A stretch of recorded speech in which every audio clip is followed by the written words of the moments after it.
buenas tardes a todos los participantes de los diferentes países. Para mí es un honor dirigirme a todos los presentes de este magno evento.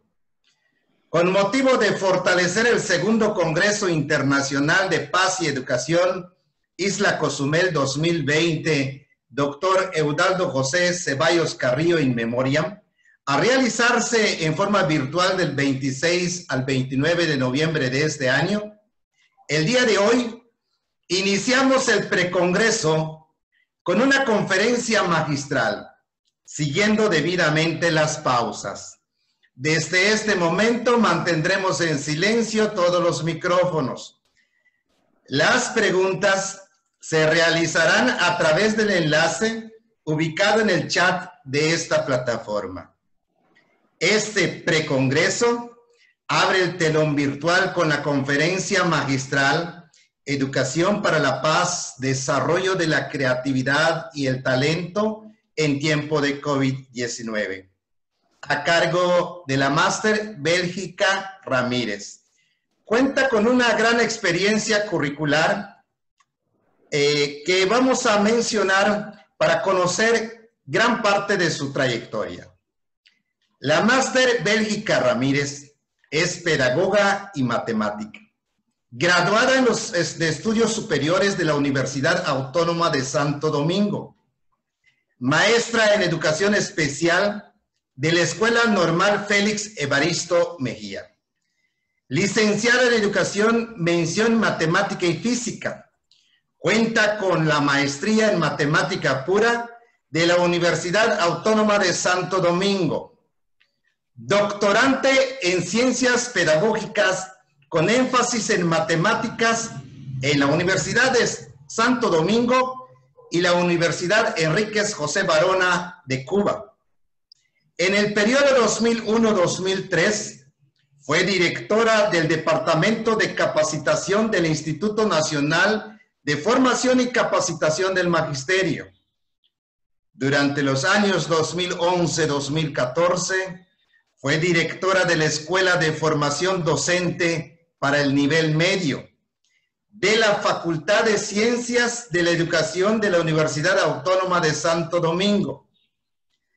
Actualmente es profesora de Matemáticas y Pedagogía.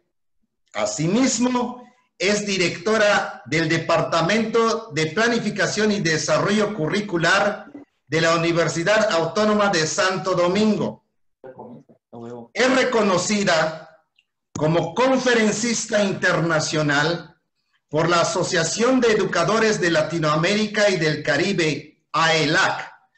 Ha impartido conferencias en los países de Argentina, Brasil, Canadá, Chile, Cuba, España, El Salvador, Haití, Japón, México, Nicaragua, Puerto Rico, República Dominicana y Venezuela. Señoras y señores, es para mí un auténtico placer y un gran honor presentarles directamente de República Dominicana a la máster Bélgica Ramírez. Bienvenida. Muchísimas gracias, doctor Efraín. Gracias a todos los participantes en este congreso, en este segundo Congreso Internacional de Paz y Educación. Es un placer para mí contar con la presencia de ustedes y que le decía que agradezco profundamente compartir este espacio y la presencia de ustedes en esta conferencia que es la puerta al evento, al congreso, al segundo Congreso Internacional de Paz y Educación. Un congreso que aglutina a maestros de toda la región y, por qué no, del mundo. Es una experiencia muy grata compartir con ustedes en esta conferencia y sentirme apoyada. Hoy me han hecho una mujer muy feliz y agradezco al comité organizador y al pueblo de la isla de Cozumel, México, donde ya tuvimos la grata experiencia de trabajar el primer Congreso Internacional para la Paz. Hoy, en un mundo complejo, bastante complejo, nosotros vamos a tratar diferentes temas y tópicos que tienen que ver con la educación, con la creatividad, con el talento, con la inteligencia, pero sobre todo con la paz. ¿Qué es la paz? ¿Qué entendemos por paz? ¿Cómo seremos capaces de construir la paz alrededor de un mundo que tiene tantas brechas digitales, tantas brechas y tanta injusticia entre los seres humanos y los niños?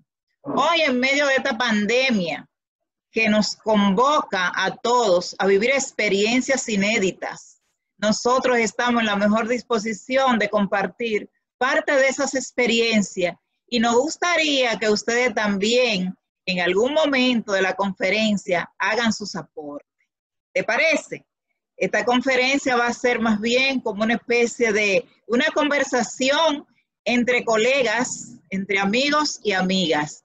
Fundamentalmente la gente del pueblo de Cozumel, que han tenido el honor de invitarme a dictar esta conferencia con la que me siento muy complacida. Fíjense, para iniciar esta conferencia, nosotros les invitamos a que juntos, los unos con los otros, construyamos un espacio de reflexión, un espacio de aprendizaje. Pues el mundo hoy, como decía hace un momento, con la aparición de la pandemia, con el COVID-19, ha sido transformado bruscamente. Nosotros ninguno estábamos preparados para recibir esa transformación y eso nos obliga a construir nuevos aprendizajes, nuevas estrategias, nueva metodología que nos ayuden a nosotros llevar a cabo un proceso de enseñanza-aprendizaje con nuestros estudiantes, tomando en cuenta todas las situaciones que se han presentado y que tenemos por delante, que se convierten en grandes desafíos. Vamos ahora a compartir pantalla para que veamos alguna diapositiva.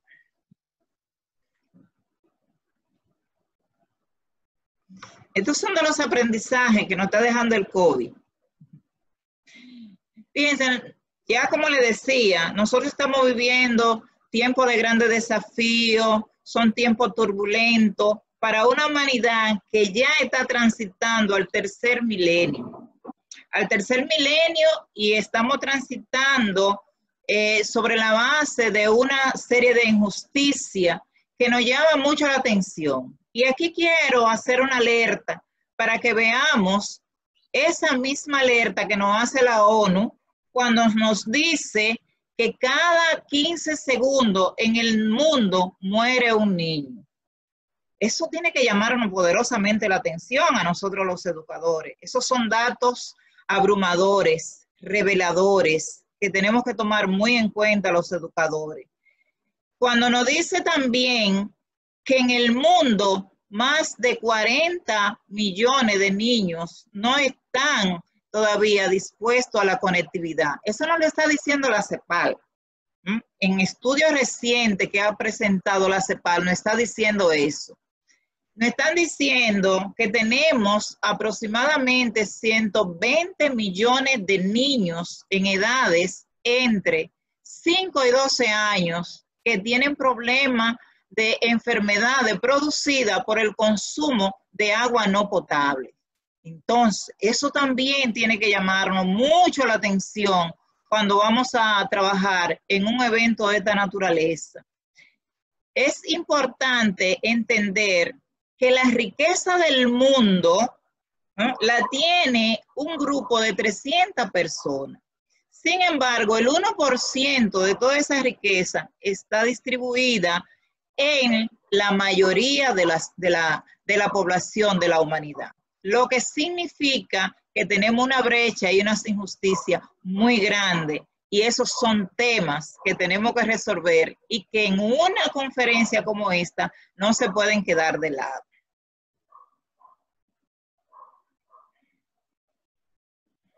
Perdón. Debemos preguntarnos si no nos llama la atención esa alerta que hace la ONU. Y esa alerta la hace la ONU porque los bancos, los sistemas financieros, para poder abarcar su finanza, para garantizar una finanza global, han desatado una crisis económica que la está viviendo la humanidad. Y esa crisis económica ahora se agudiza frente al COVID-19, que ha venido a lacerar más los sistemas financieros, o sea, las economías de los países, los sistemas y por ende los sistemas educativos, porque cuando hablamos de educación, no podemos dejar de tomar en cuenta que la educación está vinculada a lo que es la producción y a lo que es la economía. Pues la educación es el motor impulsor del desarrollo de toda nación. Entonces, los grandes financieros, a partir de la globalización que se comenzó a trabajar antes de que llegara el COVID, la globalización que convirtió al mundo en una aldea. Una aldea es un sistema que convierte el mundo en una aldea, pero una aldea que traza líneas sobre cómo van a funcionar los sistemas educativos a nivel de la región y del mundo. Y ahí entonces el rol de nosotros, los educadores, es sumamente importante. Nosotros tenemos los desafíos de entender, de trabajar y de aglutinarnos para enfrentar todas esas situaciones y hacer más ligera esas brechas que hay entre los más ricos y los más pobres, entre los denutridos y los no denutridos. Resulta difícil saber y no hacer nada en nuestra condición de educadores que en el mundo esos 120 millones de niños viven en la calle, o que 1.555 menores de 5 años mueren a consecuencia de enfermedades asociadas, como ya decía, al consumo de agua no potable. Eso a veces no nos damos cuenta, no lo entendemos. Representa entonces un contraste desgarrador e inadmisible desde los puntos de vista ético y humano, saber lo que ya le estamos diciendo, que una mínima parte de la población se ha empoderado en el planeta de la riqueza, de esa riqueza mundial, dejando entonces a la gran mayoría sobre los niveles de pobreza y de nutrición. Entonces, para nosotros hablar de la paz y para nosotros hablar de educación de calidad, tenemos necesariamente que ver ese marco social, contextual en el que estamos viviendo y que ahora se ha agudizado mucho más.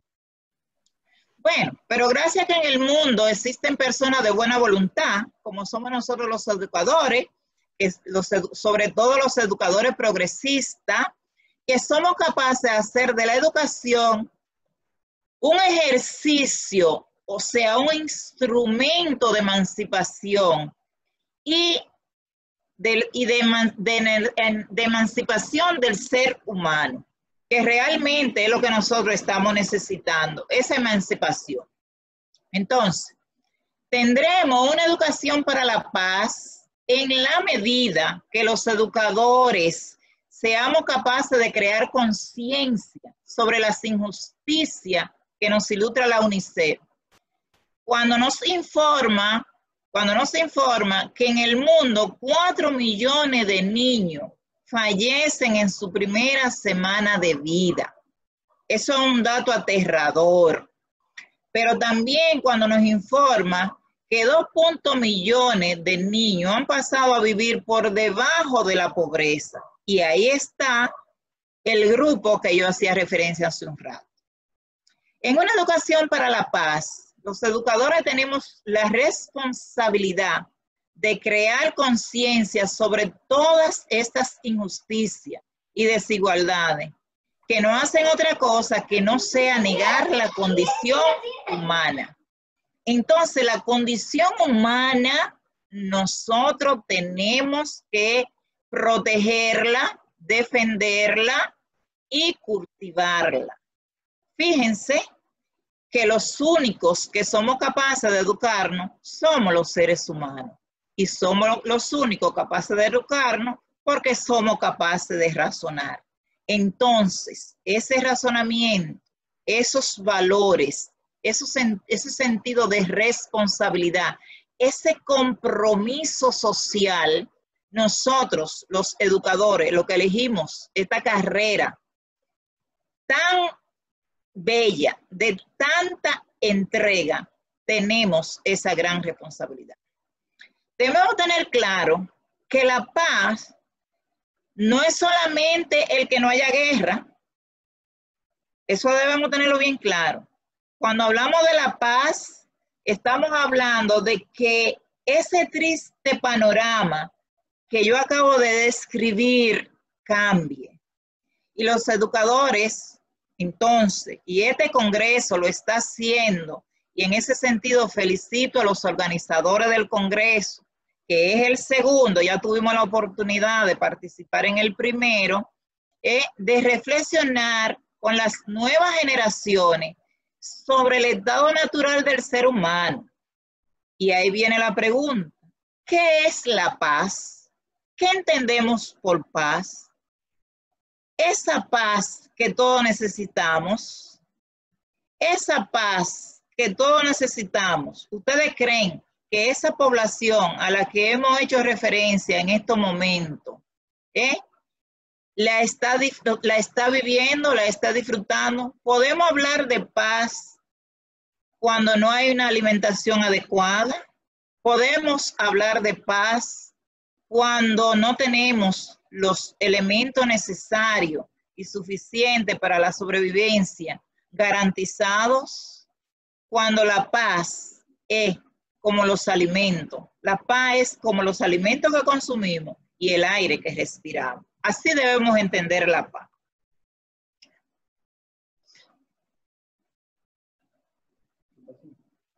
No, tengo que. Un momentito, por favor.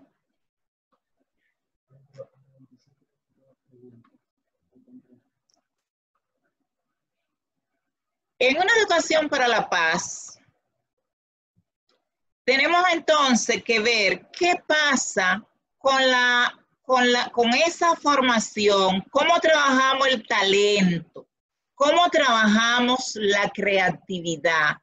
Nosotros tenemos que entender qué es la inteligencia, cómo se desarrolla ese talento, cómo se desarrolla esa creatividad, porque los educadores, para construir la educación para la paz, tenemos que ser creativos, tenemos que ser talentosos, pero más que eso, nosotros debemos tener la capacidad y los diseños didácticos que nos lleven a crear en nuestros estudiantes las condiciones para que también sean creadores, para que también sean talentosos y a su vez se proyecte en los demás.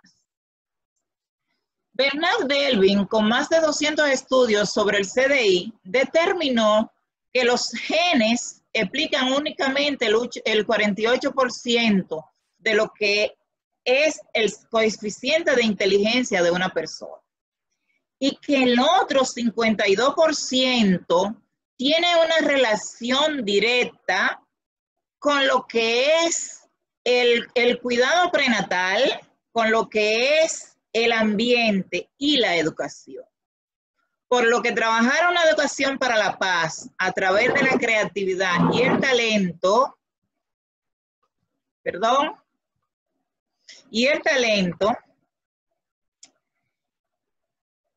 es el gran desafío de nosotros los educadores, que estaremos en condiciones de enfrentar debidamente y en la medida que entendamos esa dura realidad global que hoy se agudiza con el COVID-19 y sobre todo con esta pandemia causada por ese mismo COVID-19 que nos obliga a generar nuevos paradigmas y a recurrir a acciones inéditas.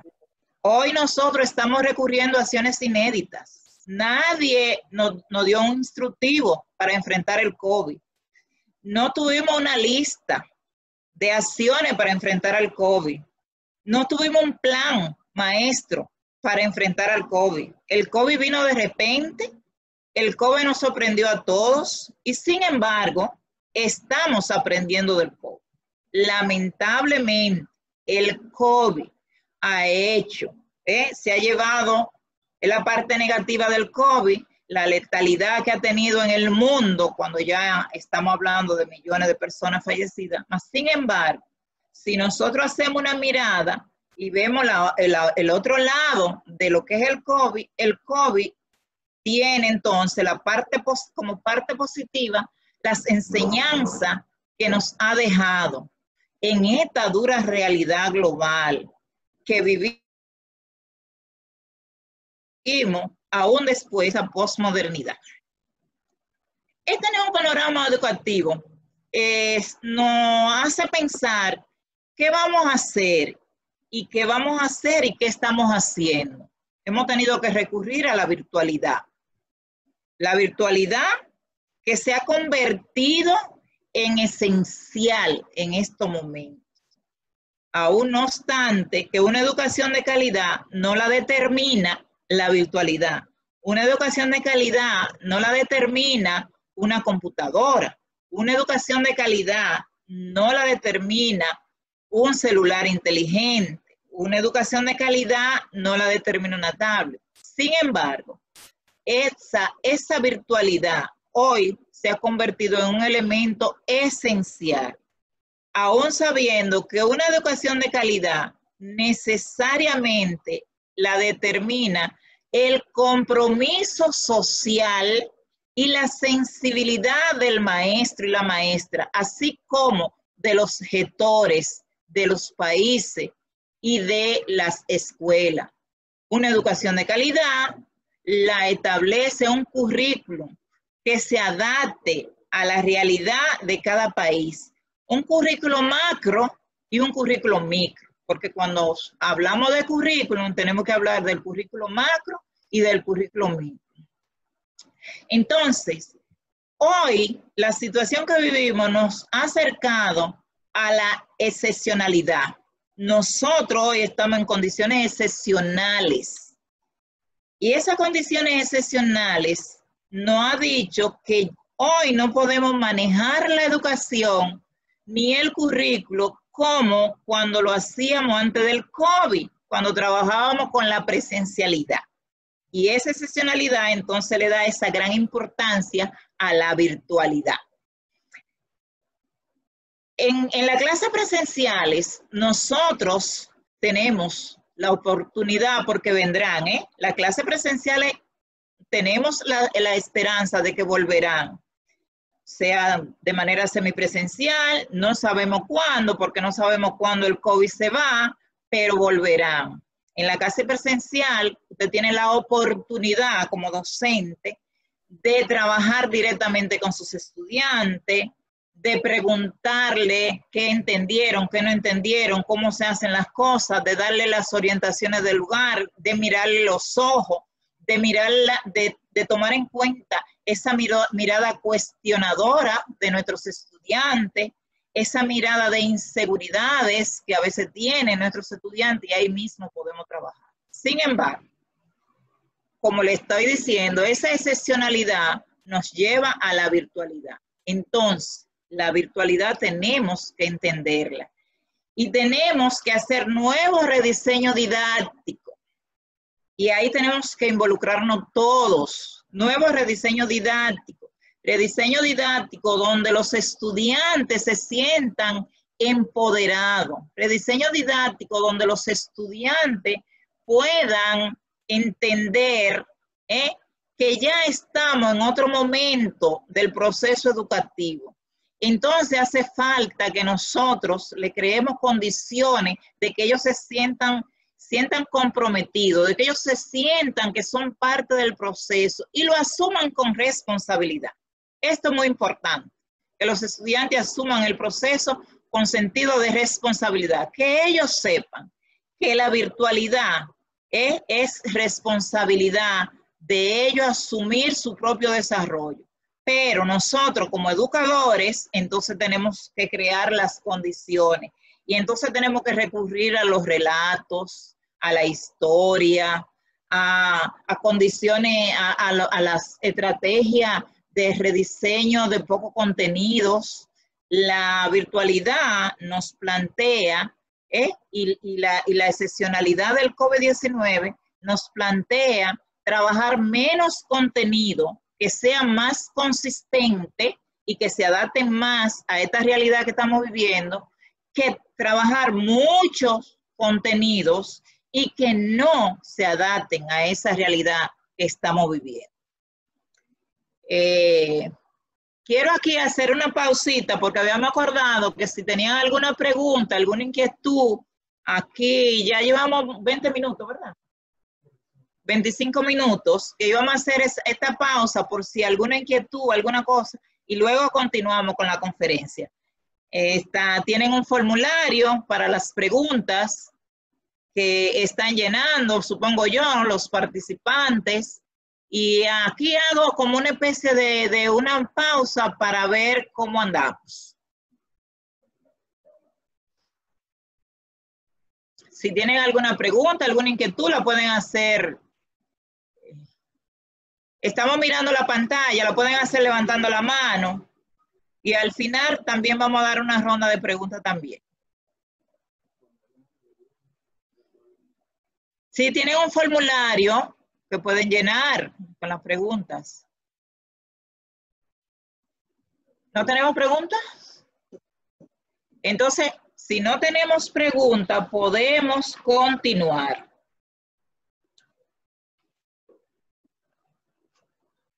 Fíjense, Bernard Delby, que también trabajó el coeficiente de inteligencia, nos ayuda a tomar en cuenta esos elementos para el nuevo rediseño didáctico del que hacía referencia. También es importante para ese rediseño didáctico que nosotros veamos el artículo 54 de la Convención de la ONU del 1989, donde se trabajan los derechos del niño y la niña. Ese artículo 54 es sumamente importante y yo pienso que todo maestro, toda maestra debe conocerlo, porque conociendo ese artículo a fondo, nosotros podemos enlazar todo lo que está pasando con los derechos de los niños, que son el derecho a vivir, el derecho a tener un techo, el derecho a la alimentación, el derecho a la privacidad, derecho a la convivencia social, derecho a la intimidad, derecho a ser protegido de influencia negativa, el derecho a vivir en una familia, a tener una familia, el derecho al no trabajo infantil. O sea, hay una serie de derechos de los niños y las niñas que nosotros debemos manejar para poder darle el giro que requiere que nosotros demos en estos momentos para trabajar una educación para la paz. La familia juega un rol sumamente importante.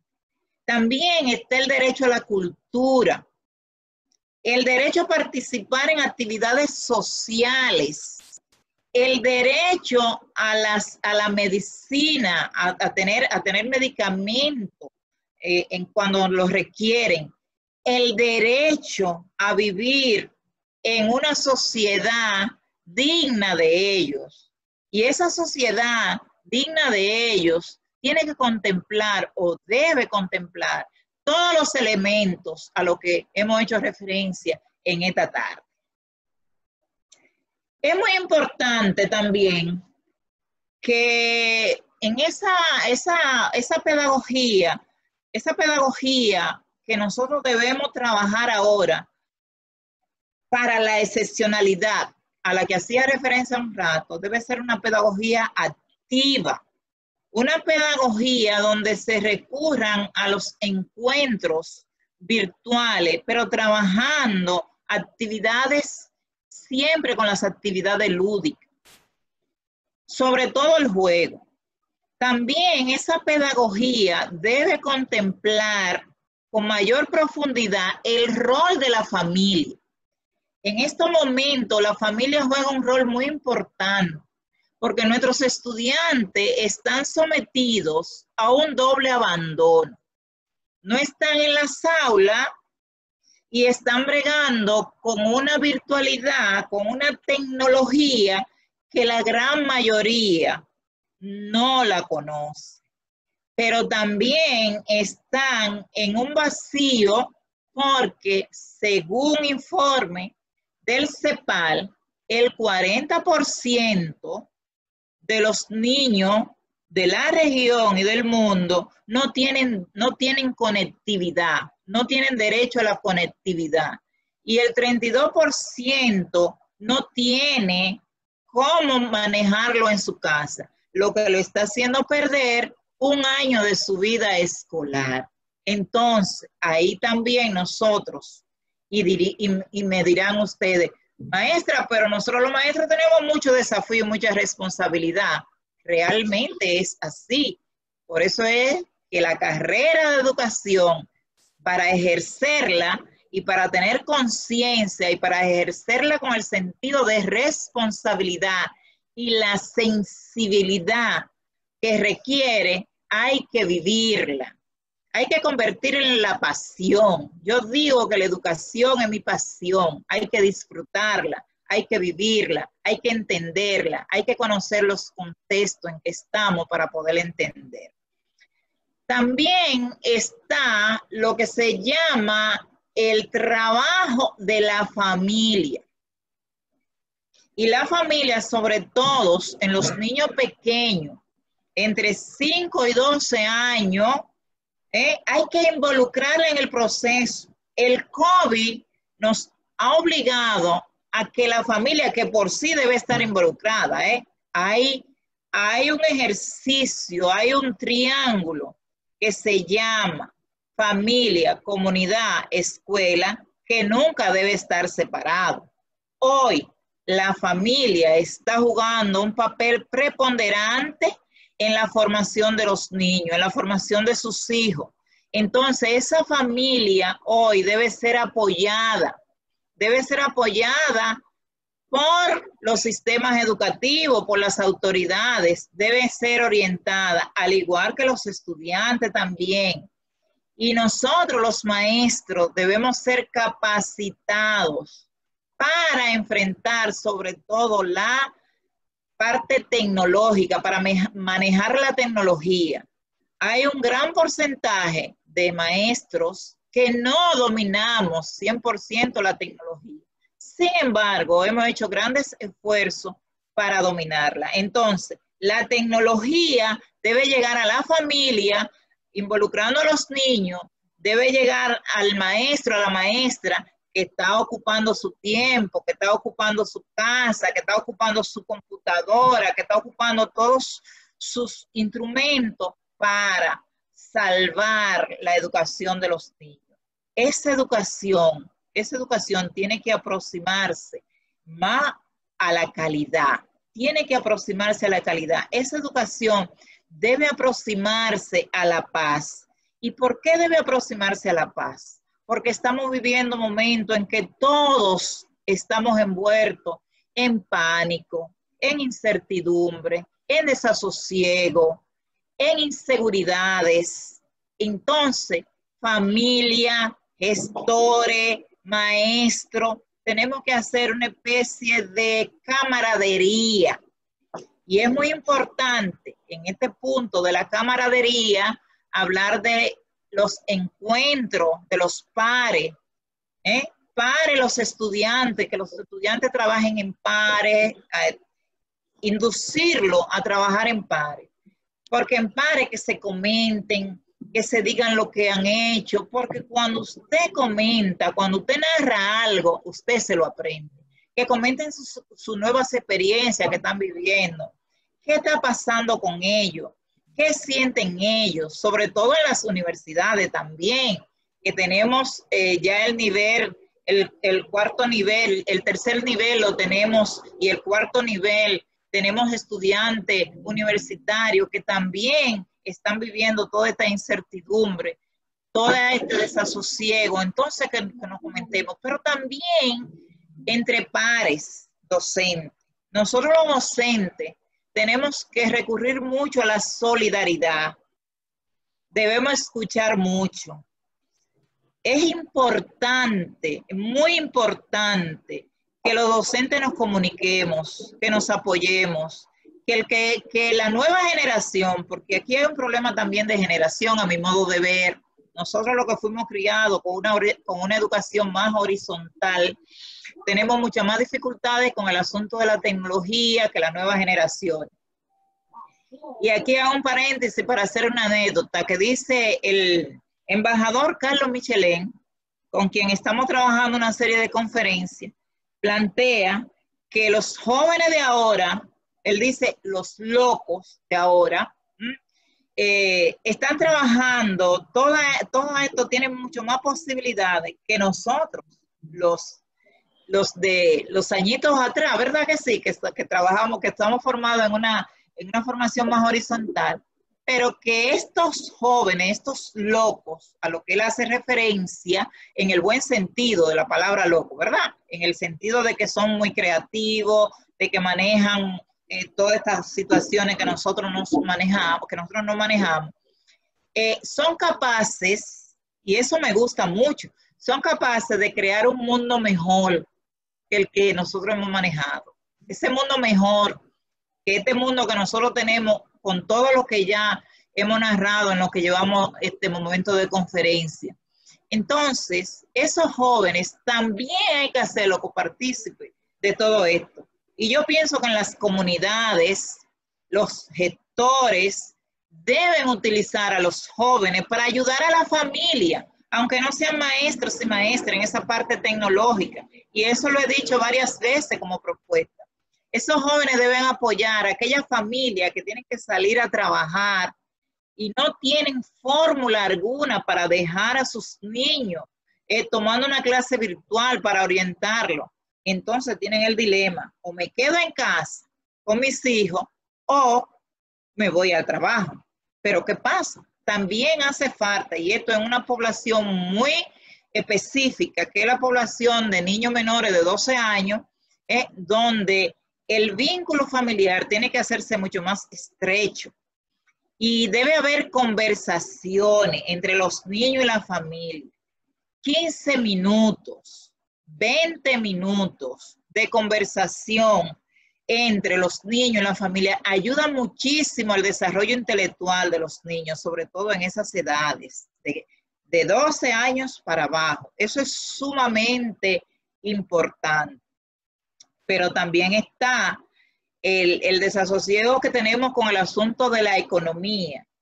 Y ahí el señor Jaramillo, vicepresidente del Banco Mundial para América Latina, plantea la necesidad de que las economías sean vinculantes, sean visualizadas para ayudar a resolver el problema educativo, el problema tecnológico y el problema de subsistencia que tenemos con el COVID-19.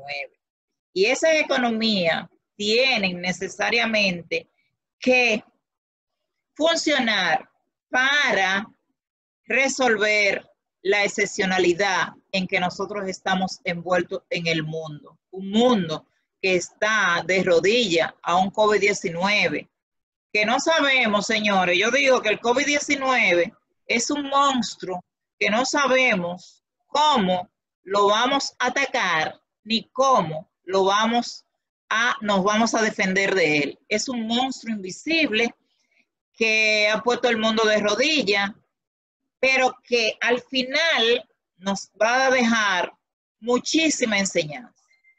Cuando el COVID llegó, yo le decía hace un rato, nosotros ninguno estábamos preparados para eso. Sin embargo, el camino recorrido desde el fin de año que se declaró en China inicio de año, y ahora seguro que si analizamos, vamos a llegar a la conclusión de que hemos aprendido. Hemos aprendido mucho y debemos seguir aprendiendo. El COVID nos va a enseñar y nos sigue enseñando y nos enseñará y nos está enseñando. Entonces, ese COVID que ha hecho que el mundo cambie, también de alguna manera ha influenciado para que nosotros y nuestros jóvenes, nuestros niños, la familia, todos, nos volvamos más creativos, nos volvamos más talentosos. Hemos tenido que recurrir a la creatividad, hemos tenido que recurrir al talento. Entonces, eso, sin lugar a duda, es una parte que nosotros debemos apreciar y que nosotros debemos tomar muy en cuenta. Yo me voy, estoy dejando alguna diapositiva para que vayamos trabajando. No sé si ya en este tramo de la conferencia hacemos un paréntesis para si hay alguna inquietud, cómo se sienten bien, cómo está todo. Tenemos 191 personas y bueno, yo creo que nosotros nos estamos pasando en el tiempo de la primera parte donde acordamos que íbamos a hacer el paréntesis. Lo hice hace un ratito, vuelvo y lo hago. Si alguien tiene alguna inquietud, por favor. Pueden escribir con el formulario. No hay preguntas. Bueno, pues podemos continuar. Miren, en ese orden entonces, y volviendo a lo que serían los trabajos de la conferencia, Yuval Noam, un historiador y filósofo israelí, plantea que la innovación tecnológica es el tema más discutido del siglo XXI. Pero sin embargo, es paradójicamente el que menos se conoce. Además, sostiene que la revolución de la inteligencia artificial y la automatización no será un evento único, sino una cadena de revoluciones que cada vez nos conduce a la cuarta revolución industrial. Estamos en la cuarta revolución industrial y por eso, entonces, tenemos que hablar de la inteligencia artificial. Entonces, ¿qué sucede? ¿Y qué plantea Yuval? Plantea Yuval que esto aquí ahora se convierte en un tema de psicología.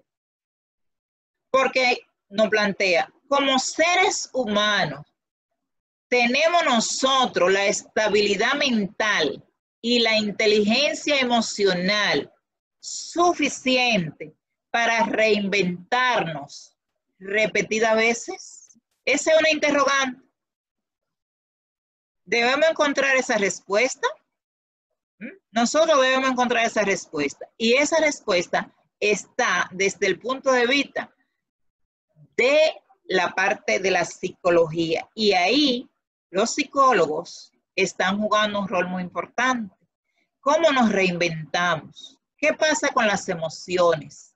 ¿Qué pasa con esas emociones de inseguridad, de miedo, de todo eso? En este camino tan tortuoso, entonces cabe realizar los estudios que nos da la UNESCO y la CEPAL, que se caracterizan una situación que vive hoy la humanidad y los sistemas educativos, donde tenemos que ver el renglón salud, y sabemos que la salud ha estado tan afectada con este COVID a nivel mundial, la salud, pero también la economía.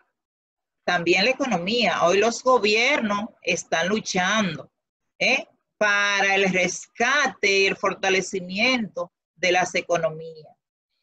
Y ahí en ese rescate por ese cambio tan brusco de las economías. Entonces también tenemos que ver un poco lo que tiene que ver con la inteligencia contextualizada que plantea Cagna, el profesor Cagna de la Universidad de Harvard. Una inteligencia contextualizada la que permite que nosotros conozcamos el entorno, que seamos capaces de conocer nuestros propios conocimientos, que podamos llegar a la humildad, conocer el conocimiento y llegar a la humildad de conocer ese conocimiento y adaptarlo. Él incluso plantea, ¿perdón? ¿Hay pregunta? Bueno, perdón, me dicen que hay una pregunta. Yo pienso que si nada más una pregunta que hay, nosotros debemos concluir ya y al final atendemos. ¿Qué le parece, doctor Efraín?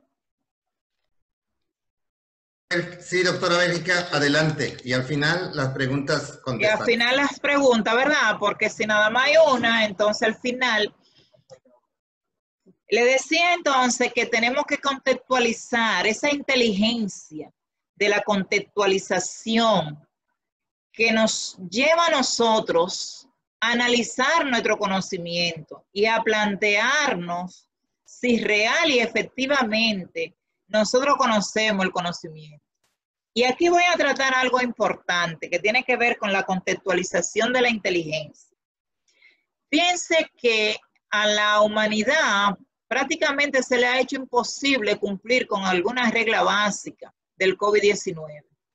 El COVID-19 tiene para contrarrestarlo, para evitar la infección, hay 3 pilares fundamentales, que son el distanciamiento social, el uso adecuado de las mascarillas y el lavado de manos, sobre todo la higiene. Fíjense que por un problema, y esto sí es importante, y tal vez si hay psicólogos en la sala, en el público, entenderán y nos ayudarán ahorita en la parte de las preguntas, de los debates. Es muy importante porque esa inteligencia contextualizada tiene que ver mucho, incluso con la cultura. Fíjense que los asiáticos y nosotros, los latinoamericanos, somos más dados al afecto, al amor, a abrazarnos, a estar juntos, que las personas de otras dimensiones, como por ejemplo los europeos, los hindúes. Y por eso a nosotros se nos hace mucho más difícil mantener el distanciamiento social. Hoy por hoy hay muchas quejas de que la gente no obedece, de que la gente no le hace caso a las normas y reglas sanitarias de la Organización Mundial de la Salud, pero es que tenemos 7 meses encerrados, manejando todas esas emociones, todas esas incertidumbres, y tenemos un problema de cultura que hay que tomar en cuenta. Tenemos un problema de una inteligencia contextualizada que es parte de la formación de nosotros. Entonces eso hay que tomarlo en cuenta a la hora de orientar a un pueblo, a la hora de orientar a los estudiantes, a la hora de orientar la educación. Y por último ya, para ir cerrando, porque me dicen que estoy en tiempo. Doctor Efraín, ¿cómo va mi tiempo? Me dicen por aquí que estoy en tiempo. Efraín, ¿puedo continuar? Adelante. Adelante, doctora. Ok, entonces en esa parte de la contextualización de la inteligencia, nosotros tenemos que trabajar mucho. Y aquí ahora algunas orientaciones para los gobiernos. Los gobiernos deben trabajar el financiamiento. El financiamiento de la educación. Se requiere de mucho financiamiento, aún con economía lacerada como la tenemos. pero para salvar la educación se requiere de financiamiento, porque se requiere de equipar ahora a una población que no cuenta con ella y que por no contar con ella, esto nos está llevando a abrir una brecha más grande entre los más pobres y los menos pobres. Entonces, los gobiernos tienen la responsabilidad de trabajar los rediseños curriculares, pero de hacer acuerdos, es muy importante, hacer acuerdos de países a países. Los acuerdos entre países son fundamentales en estos momentos. De las estrategias generales que se van a trabajar, de la planificación de la región. Eso es sumamente importante. Esta parte va para los gobiernos. Es sumamente importante que se vean los planes que tienen países amigos, países hermanos. Perdón, en América Latina tenemos la gran ventaja de que hablamos el mismo idioma, excepto Brasil.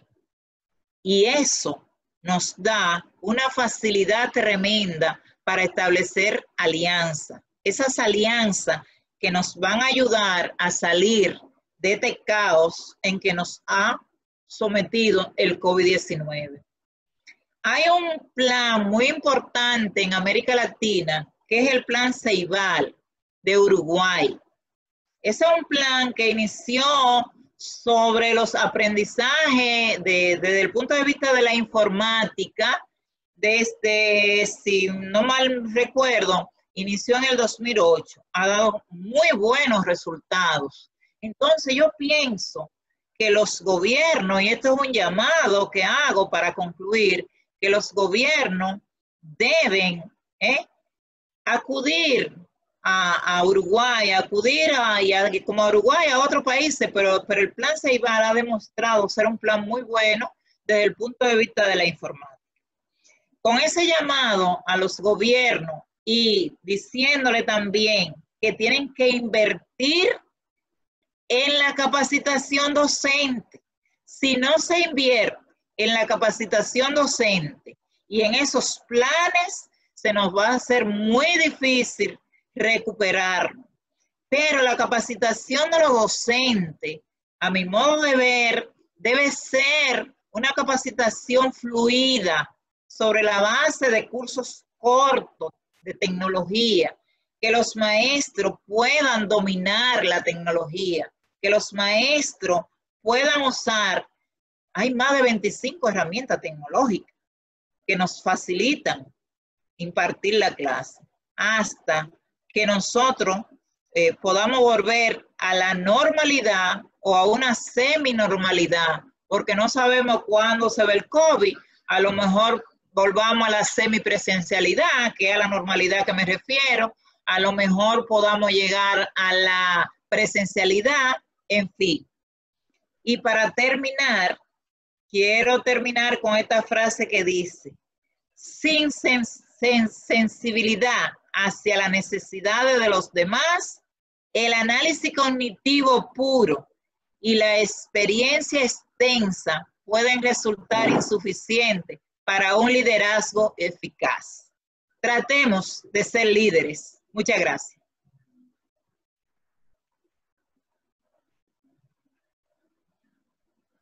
Podemos pasar ahora, doctor Efraín.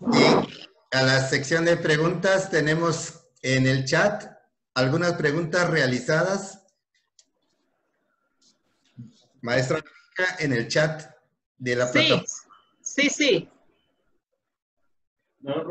¿Puedo pasar a responder ya? Sí, adelante. Ok. La primera pregunta de Diana Karina Ramos, desde México. ¿Qué estrategias sugiere para enseñar a distancia, preservando la estabilidad emocional de los alumnos? Diana Karina, ¿qué estrategia sugiere para enseñar a distancia? Es como decía, nosotros tenemos ahora estamos en la excepcionalidad y eso nos lleva a la construcción de nuevas estrategias.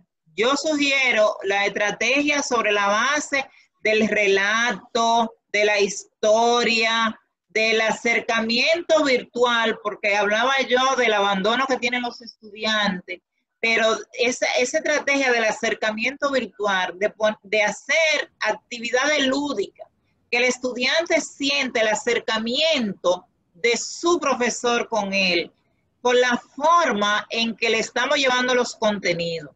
Tenemos que ser muy cuidadosos con los que le solicitamos al estudiante, saber, tener cuidado que ellos puedan interpretar las preguntas que le formulamos, que ellos interpreten, que entiendan lo que le estamos preguntando, lo que queremos, explicarle en detalle lo que queremos. Si estamos recurriendo a la plataforma tecnológica, trabajar claro los foros y aprovechar los foros de dudas para aclarar cualquier duda. No exigirle a los estudiantes, no exigir con tanta severidad. Tenemos que trabajar una estrategia de mayor libertad y de mayor entendimiento, ser más solidario y ser más ecuánime con ellos. Esa yo sugiero. ¿Alguien más? Ricky, bienvenido, Tejada. ¿Sería bueno que un niño de 3 o 6 años use la tecnología? ¿Sería bueno que un niño de 3 a 6 años use tecnología? Pregunta Wilson. La modernidad ha hecho que los niños hasta de 1 año estén bregando con tecnología.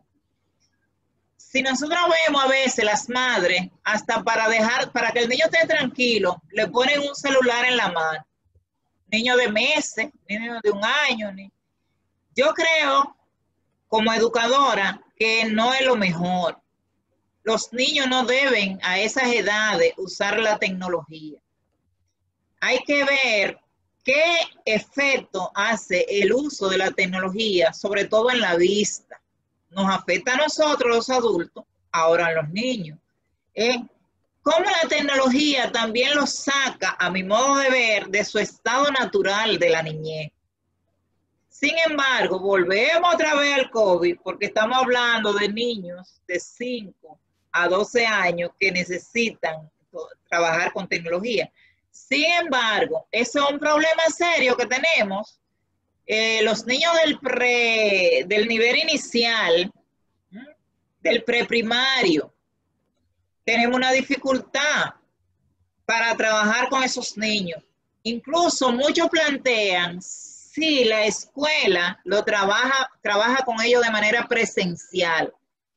Y yo me pregunto, ¿cómo puede la escuela trabajar con niños de 5, 6, 3, 4, 2 años de manera presencial y evitar lo que le hablaba ahorita de la inteligencia contextualizada, evitar que esos niños se junten, que se abracen, que se toquen, que corran? Eso es inevitable. No es posible por la propia naturaleza del niño. Entonces, estamos en cuanto a lo que sería lo normal en una encrucijada con esa población infantil y su formación. Aquí, como le decía hace un rato, la familia juega un rol muy importante. Es mejor orientar a los padres para que a su vez trabajen con los niños. También está la educación, ahora también podemos decir, recurriendo a materiales impresos, pero para los niños serían los juegos, los dibujos animados, los libros de cuentos, etcétera, etcétera. Esos son los planteamientos que yo le tengo. ¿Tenemos otra pregunta, Roy? ¿Tenemos otra pregunta en el formulario? No sé si estoy dejando satisfecha con la respuesta que estoy dando. Me gustaría que me digan.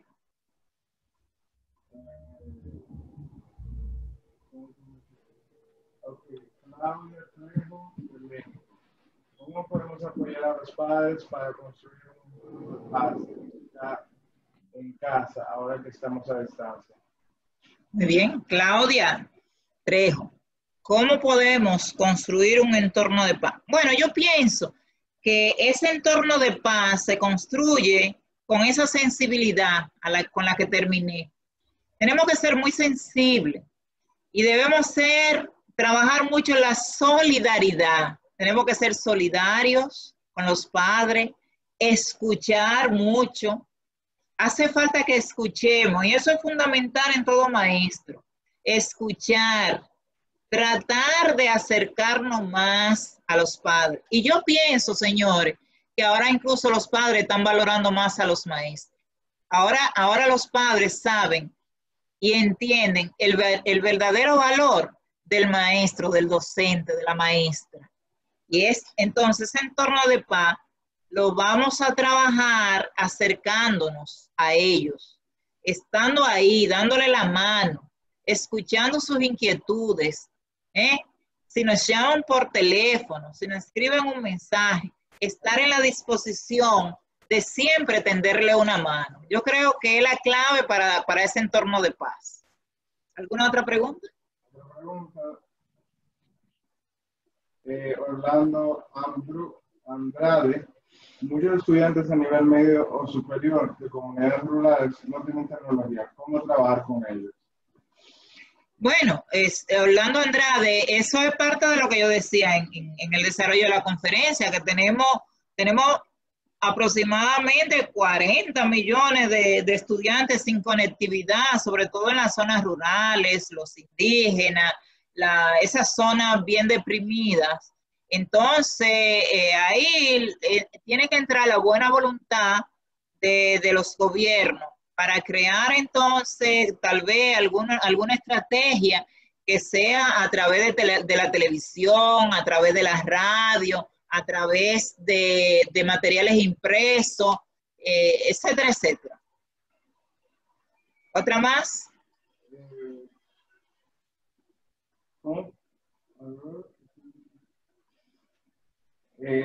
Naomi Delgado, desde México. ¿Usted qué sugiere para estimular la creatividad en los docentes? Naomi Delgado, ¿qué sugiero para estimular la creatividad en los docentes? Yo pienso que la creatividad en los docentes se va a estimular en la medida que tenga conciencia del contexto global en que está viviendo, que entienda. En la medida que los docentes entendamos qué está pasando en el mundo, y por eso digo que eso es tan importante, va a estimular porque nos vamos a comprometer. En esa misma medida que entendemos y que estudiamos lo que pasa globalmente, entonces nos vamos a comprometer porque se va a poner de manifiesto la sensibilidad, sobre todo la social, y eso nos va a obligar a trabajar. Yo siempre les recomiendo, incluso a mis estudiantes, que debemos asociarnos, debemos dejar el individualismo, hay que trabajar los proyectos colectivos y la colectividad, la camaradería. Eso nos va a ayudar a desarrollar la creatividad porque vamos a intercambiar experiencias, aprendemos de los otros, aprendemos de los compañeros, aprendemos de nuestros estudiantes, aprendemos de nuestros gestores. Entonces, esa es una forma de desarrollar esa creatividad, de innovar a hacer cosas nuevas, hacer cosas diferentes. Y para hacer cosas nuevas, cosas diferentes, tenemos que ser creativos y talentosos. ¿Alguien más?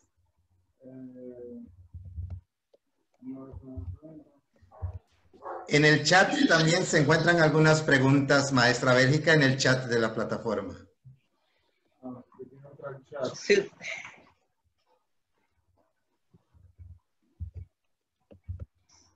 Bueno, estamos respondiendo. Lo estoy buscando. Eso es parte del aprendizaje. Ok.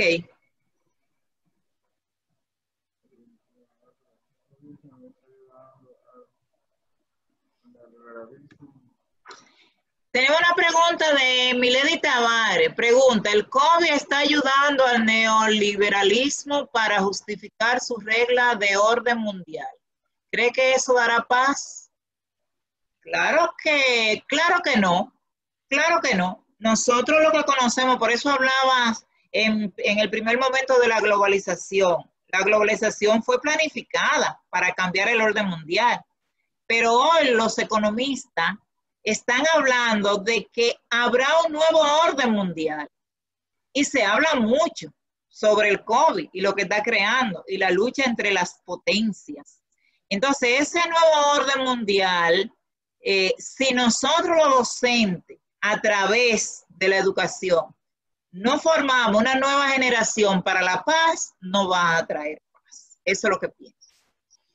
Orlando Andrade, de México. Bueno, el PIDIA.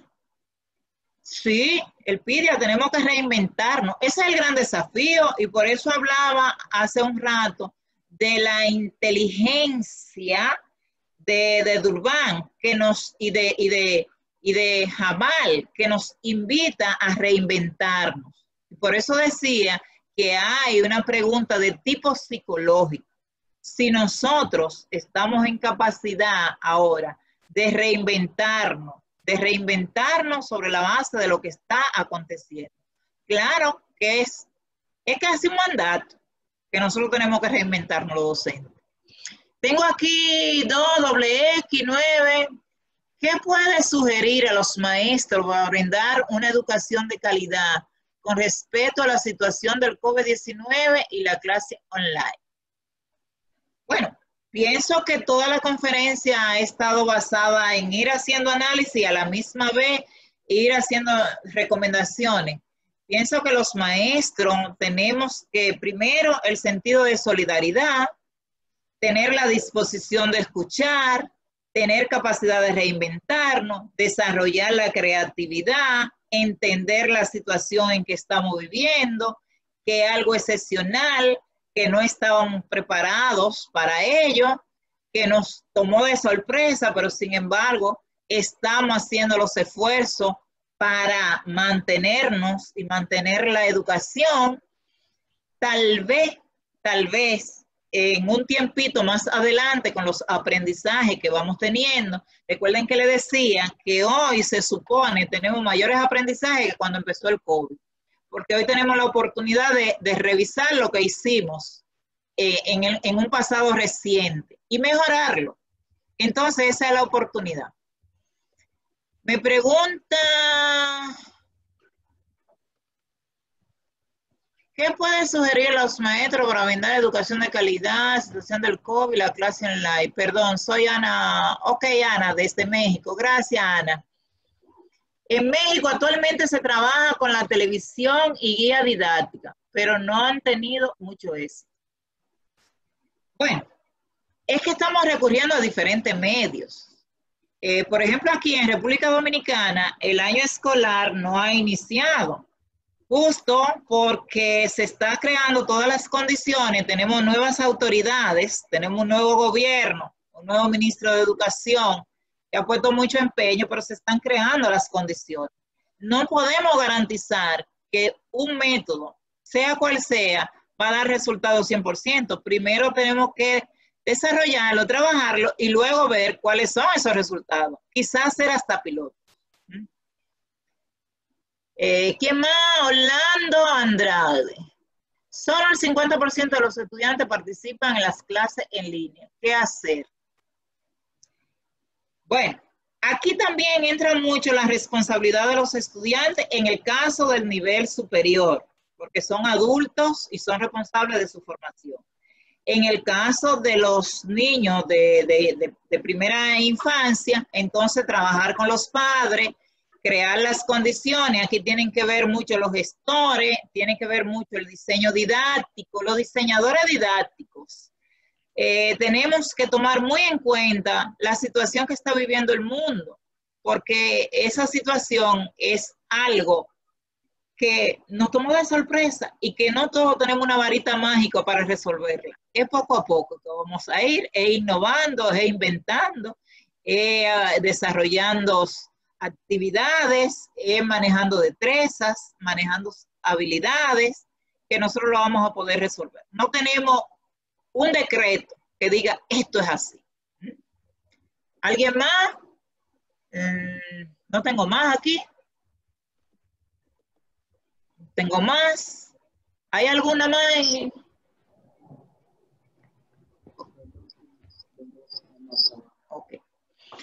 Aquí tenemos otra pregunta que dice, la pandemia cambió el mundo y la educación no fue la excepción. La calidad de la educación desmejora porque toda la educación es virtual.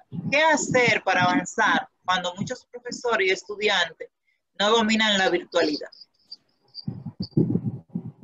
Lo que yo decía, los gobiernos empeñarse mucho por la capacitación de los profesores en el área virtual, y no solo la virtual. Yo creo que hay que combinar la virtualidad con lo que es la parte de la didáctica, las nuevas pedagogías. Recuerden que ella hablaba de pedagogía excepcional, de pedagogía mucho más activa. Entonces, esa parte de la virtualidad, que es un gran desafío, los gestores, los gobiernos y nosotros mismos, con el trabajo entre pares, los educadores, es que podemos mejorarla y trabajar. Ángel Polanco, ¿cómo se trabaja a un niño autista en la clase virtual y al mismo tiempo cómo controlar la tecnología? Bueno, un niño autista es un niño especial. Y un niño autista en la clase virtual tiene necesariamente que recibir el apoyo de la familia. Se tiene que ser una familia que tenga, primero yo pienso que hay que trabajar la familia, para que la familia entienda la necesidad que tiene ese niño de tener el apoyo. En algún momento de la conferencia yo hablé del doble abandono. Entonces, ese doble abandono se refiere a que muchos niños tienen el abandono de la escuela porque no están en su hábitat, no están en sus aulas de clase, sobre todo los niños con condiciones especiales, y a veces tienen el abandono de la familia. Entonces, la familia, hay que trabajar mucho con la familia, y aquí tiene que ver mucho la parte de la psicología. Aquí los psicólogos juegan un rol muy importante. Yo creo que en esta pandemia los psicólogos han jugado una función fundamental para ayudar en lo que son todas las emociones a las que yo hacía referencia hace un momento: miedo, incertidumbre, desasosiego, el pánico, inseguridades, todo eso lo ha traído. Él pide, la pregunta en los autistas es para un terapeuta. Ah, bueno, ok, pero no soy terapeuta, pero en la cultura general pude, creo que, responder. ¿Alguien más? Emmanuel García, Emmanuel García. ¿Qué estrategias se deben poner en marcha o cómo se podría trabajar con el alumno que tiene hiperactividad y que sus padres no entienden la actividad que le envían por el maestro? Señores, esto es complejo. Esta pregunta se parece mucho a la anterior. Hay que trabajar con la familia. Fíjense, yo soy profesora de educación especial. Yo estudié educación especial. Y es fundamental el trabajo con la familia. Si no trabajamos la familia, se hace extremadamente difícil. Hay familias que mejor reniegan de sus niños. Entonces hay que concientizar, no solo a los padres, hay que concientizar todo el entorno familiar, los hermanos, los abuelos, todo el que está alrededor de ese niño o esa niña. Y cuando yo trabajaba en educación especial era un tanto difícil. Imagínense ahora que desde la virtualidad. Eso es un papel complejo, pero que sí se puede trabajar.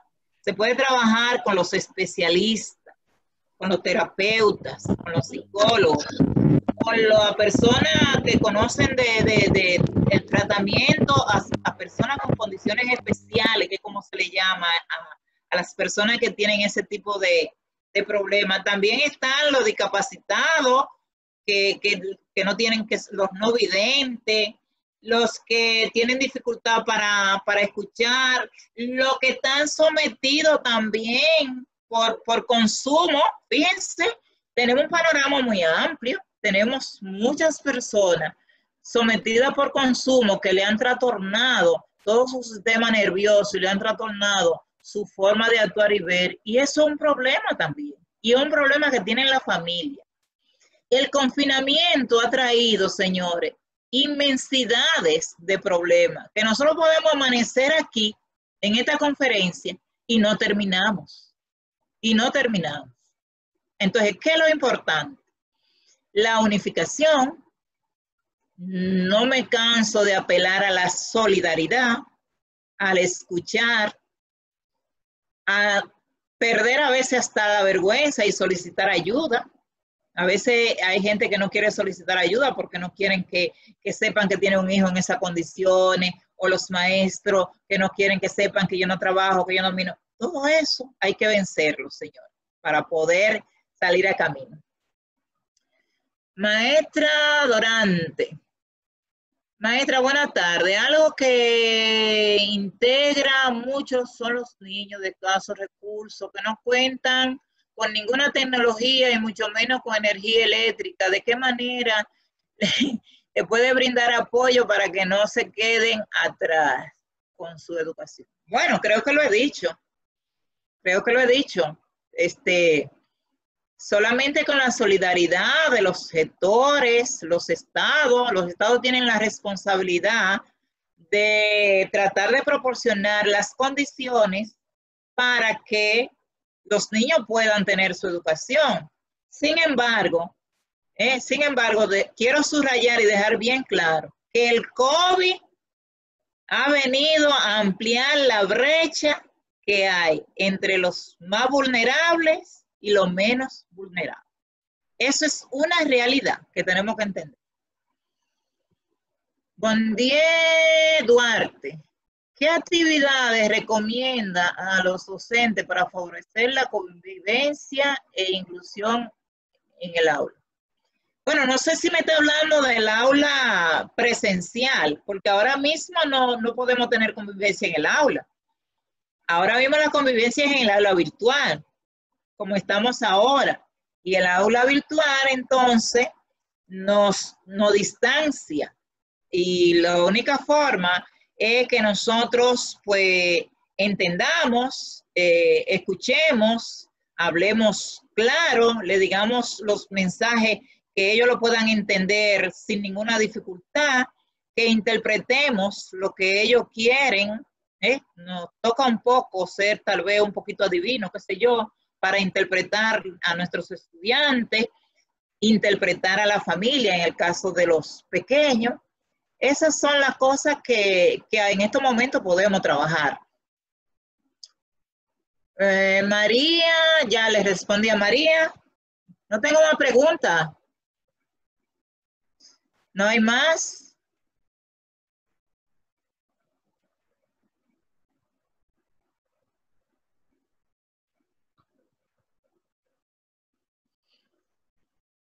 Creo que ya. Doctor Efraín. Sí, maestra Bélgica, al parecer son las preguntas que ya expresaron los participantes. Son Para todas. mí un placer. Me gustaría saber si están satisfechos. Sí, muy buena la conferencia. Profesora, hizo una pregunta, está allí. Sí, formúlela. ¿Qué le diría usted? Yo la escribí.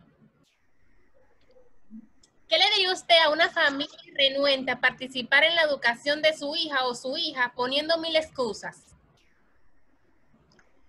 Mi amor, en ese caso, vuelvo y reitero, lo que hay que hacer es un trabajo de concientización con esa familia.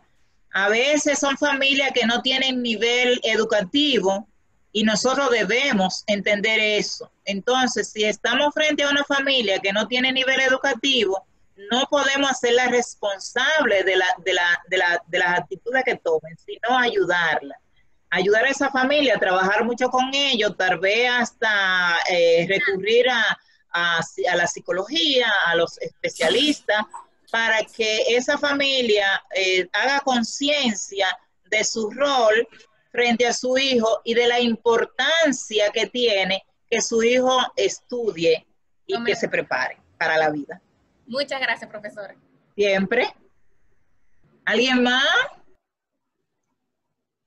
Creo que ya, ¿verdad?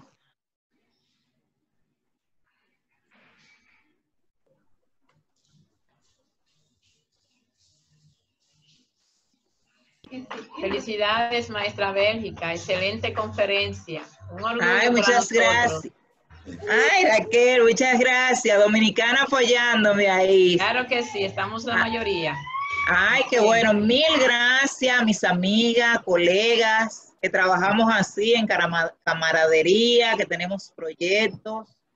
Y bueno, a través de la ELA, una organización que trabaja para toda la región y que en estos momentos desarrolla una serie de actividades y, como decía el video, es coauspiciadora de este congreso. Esta es la conferencia que abre el telón al congreso, pero el congreso es en noviembre, es del 26 al 29 de noviembre y nosotros los esperamos a todos ustedes ahí.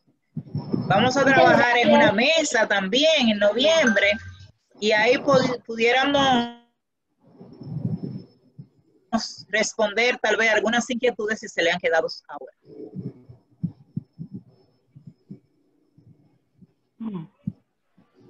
Maestra, también la Facultad de Ciencias de la Salud está presente en apoyo. El Instituto de Investigación, maestra Isabel Noemí, Ciencias de la Salud.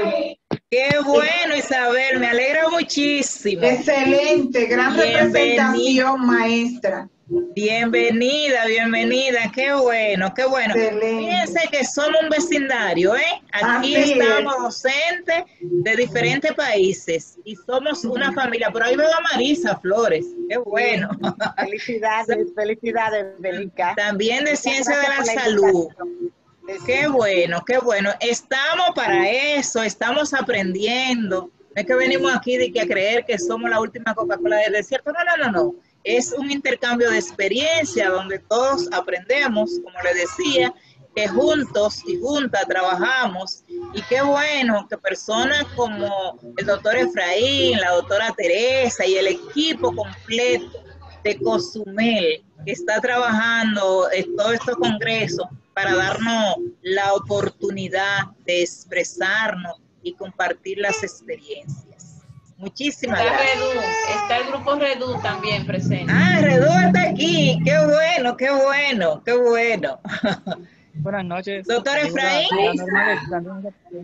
Aquí tengo el Colegio de Profesores de Educación Básica de Yucatán, México. Les saluda y felicita por su excelente aportación a este tema tan importante. Gracias por su participación.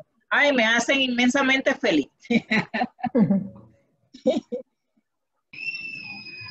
Maestra.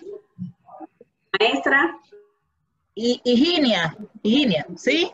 Sí, te escucho, mami. Maestra? Sí, maestra, ¿cómo está? Muy bien, gracias. ¿Cómo están todos, compañeros? Muy bien, muy bien. Le he oído con su conferencia muy acertada y en estos momentos hablar de todos esos temas que usted ha mencionado y hemos escuchado. Y la felicito y gracias por conocerla, que no la había visto ya por acá, pero la estoy viendo. Y a mi compañero por lo menos lo estoy viendo. ¿De dónde tú eres? Estamos más unidos. ¿De dónde? ¿De dónde eres? ¿Perdón? ¿De dónde tú eres, Higinia? Yo soy del sur. Yo soy del sur. ¿Del sur de México? ¿Del sur? No, del sur. De Santo Domingo. Ok. Del sur de Santo Domingo. Oh, qué bien. San Juan de la Maguana. San Juan, el granero del sur. Del granero tú eres. Sí. Qué bien. La felicito por su intervención y así nosotros aprendemos más y sabemos más cada día. Muchas gracias. Estar en su participación. Muchas gracias. Muy buenas noches, maestra. Emperatriz Cruz de Puerto Plata, estudiante de Educación, Biología y Química. Muchísimas gracias por su conferencia magistral, de verdad. Fue excelente su participación. Creo que como estudiantes y como docentes que en el futuro seremos, es importante saber que nosotros podemos brindar paz como maestros, que somos importantes en el constante titilar de estos niños, que debemos brindar un ejemplo en todo lo que hacemos. Muchísimas gracias, maestra. Así es, así es. Nosotros debemos ser agentes de paz, de calidad y de solidaridad.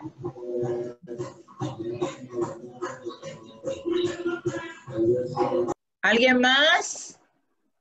Bueno, lo que tengo, saludo. Doctor Efraín, tiene usted la palabra. Muchas gracias. Como dijo hace un momento Emperatriz Cruz, excelente participación.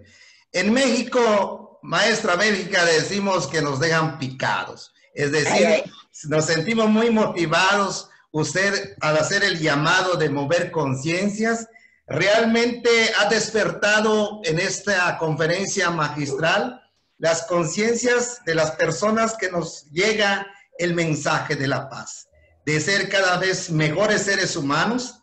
Y este reto que asumen los educadores progresistas de reinventarse, realmente es una pasión que hay que vivir. Hay que disfrutarlo.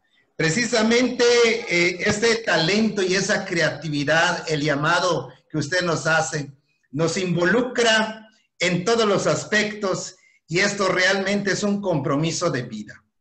Más que nunca, los educadores progresistas, como usted le menciona, en esta cuarta revolución industrial, sin lugar a dudas, estaremos llevando fuertemente nuestro desempeño en beneficio de todos los niños, toda la educación. Estamos conectados de diferentes lugares, desde República Dominicana, desde Cuba, desde Chile, Perú y desde luego México. Maestra Bélgica, realmente mi reconocimiento a esta gran labor que usted ha desarrollado.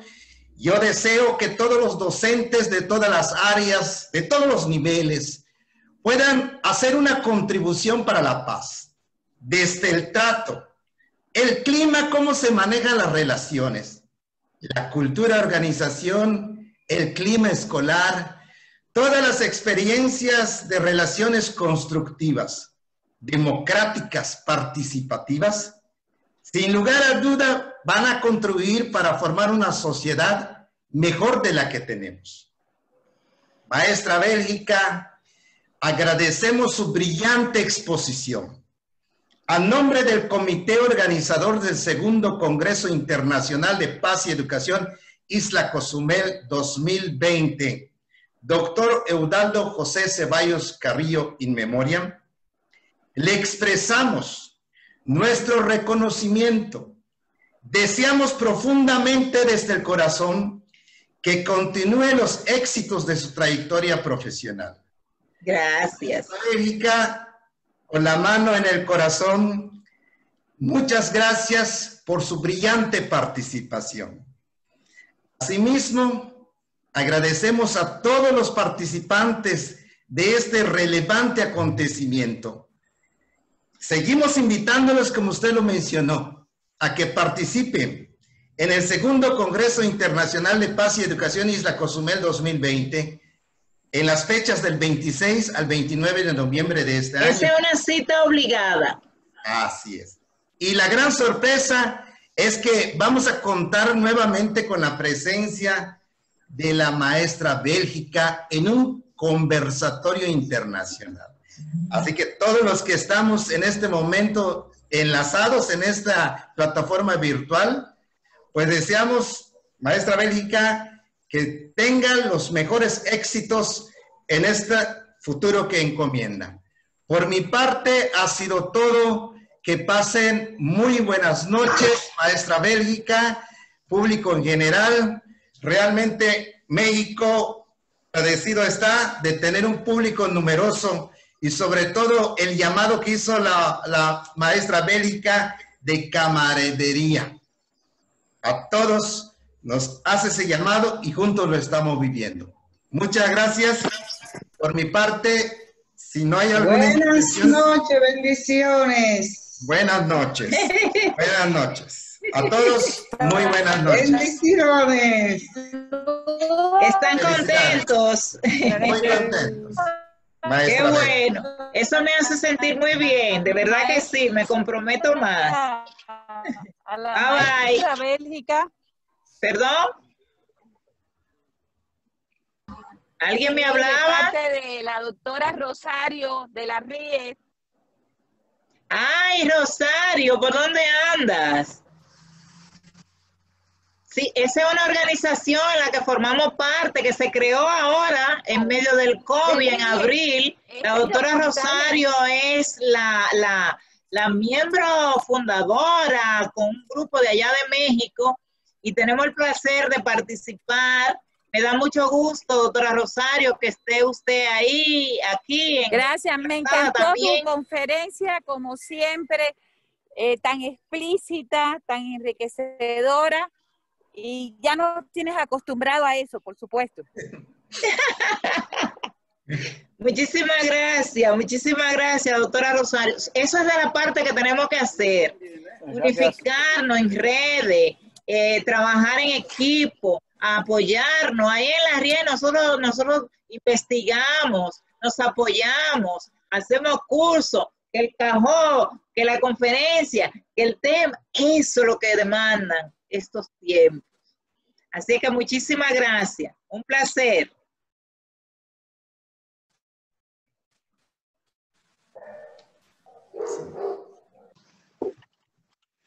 Bye. Gracias, Bélgica. Bye. Bye, bye. Bye, bye. Adiós. Gracias a ustedes por estar ahí, por soportarme. Yo feliz, estoy muy contenta.